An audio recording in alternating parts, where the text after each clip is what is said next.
मतांच्या लाचारीसाठी महाविकास आघाडीनं 2012 ते 2024 या कालावधीत जेवढे दंगे झाले आहेत त्या दंग्यांमधील मुस्लिम समाजातील आरोपींवरील गुन्हे माफ करण्याची मौलानांची मागणी मान्य केली आहे. मतांच्या लांगून चलनासाठी मतांचे ध्रुवीकरण केले जात आहे. संविधानाची दुहाई देणारे वोट जिहाद करत आहेत. भाजपला मते देणाऱ्यांचे हुक्का पाणी बंद करा, त्यांच्यावर सामाजिक बहिष्कार टाका असं सांगत आहेत. तुम्हाला हे चालणार आहे का? आता हे वोट जिहाद करत असतील तर आपल्याला मतांचं धर्मयुद्ध करावं लागेल. आज जगला नाही तर तुम्हाला जगू देणार नाही. तुमचे अस्तित्व वाचवायचं असेल तर येत्या 20 तारखेला कमळाचं बटन दाबून त्यांचे नापाक इरादे याच ठिकाणी दफन करून टाका असं आवाहन उपमुख्यमंत्री देवेंद्र फडणवीस यांनी केलंय. मध्य नाशिक मतदारसंघातील हुतात्मा अनंत कान्हेरे मैदानावर महायुतीच्या उमेदवार आमदार प्राध्यापिका देवयानी फरांदे, नाशिक पूर्वचे ऍडव्होकेट राहुल धिकले आणि पश्चिमच्या सीमा हिरे यांच्या प्रचारार्थ उपमुख्यमंत्री देवेंद्र फडणवीस यांच्या जाहीर सभेचं आयोजन करण्यात आलं. यावेळी राज्य शासनानं केलेल्या विकास कामांचा आढावा घेताना त्यांनी उलिमा कौन्सिलचे प्रमुख सज्जाता नौमानी यांचा व्हिडिओ लावत महाविकास आघाडीचा पर्दाफाश केला. फडणवीस यांनी सांगितलं की उलेमा संघटनेच्या प्रमुखांनी केंद्रासह राज्यातही भाजपचं सरकार स्थापन होऊ नये यासाठी भाजप विरोधी मतदान करून महाविकास आघाडीतील पक्षांना मतदान करण्याचं आवाहन केलंय. एक प्रकारे सामाजिक बहिष्कार घालण्याचं काम या उलेमा संघटनेकडून केलं जात असून उभाठाचे उद्धव ठाकरे, राष्ट्रवादीचे शरद पवार आणि काँग्रेसचे नाना पटोले यांचे पक्ष जर वोट जिहादचा नारा देत असतील तर या पक्षांविरोधामध्ये आम्ही धर्मयुद्ध केल्याशिवाय राहणार नाही असा इशाराही देवेंद्र फडणवीस यांनी दिलाय. यावेळी त्यांनी उलेमांचा व्हिडिओ सर्वांना ऐकवला. फडणवीस पुन्हा म्हणाले की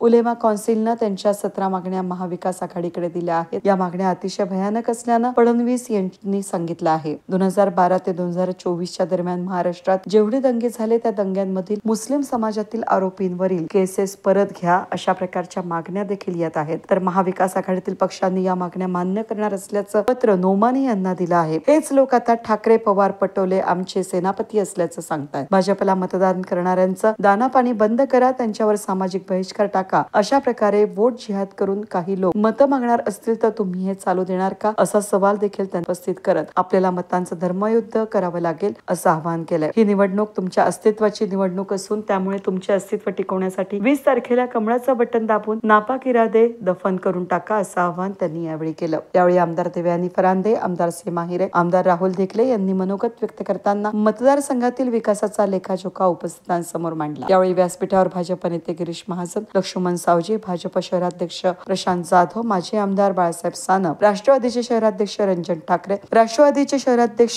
ठाकरे, आरपीआयचे नेते प्रकाश लोंढे यांच्यासह पदाधिकारी उपस्थित होते. नाशिकसाठी IT park, Nashik Pune high speed train, नाशिकच्या विकासासाठी भाजप सरकारच्या काळामध्ये निधी कमी पडू दिला नाही असं सांगताना आगामी काळामध्ये नाशिकमध्ये आयटी हब स्थापन करण्याची घोषणा त्यांनी यावेळी केली. नाशिकमध्ये दळणवळणाच्या सुविधांचा विकास करताना नाशिक पुणे हायस्पीड रेल्वेचं काम सुरू करण्यात येणार आहे. नाशिकचं विमानतळ सुरू केलं असून यामुळे नाशिकची कनेक्टिव्हिटी वाढली आहे. लवकरच कुंभमेळा होऊ. कुंभमेळ्यासाठी नाशिकच्या विकासासाठी हवा तितका निधी आमचं सरकार देईलच अशी ग्वाही त्यांनी यावेळी दिली आहे. त्याचबरोबर आमदार देवयानी फरांदे, आमदार सीमा हिरे, आमदार राहुल धिकले यांनी केलेल्या विकास कामांचा आढावा घेत नाशिकच्या विकासासाठी भाजपच्या आमदारांना निवडून देण्याचं आवाहन त्यांनी यावेळी केलं. News today Nashik.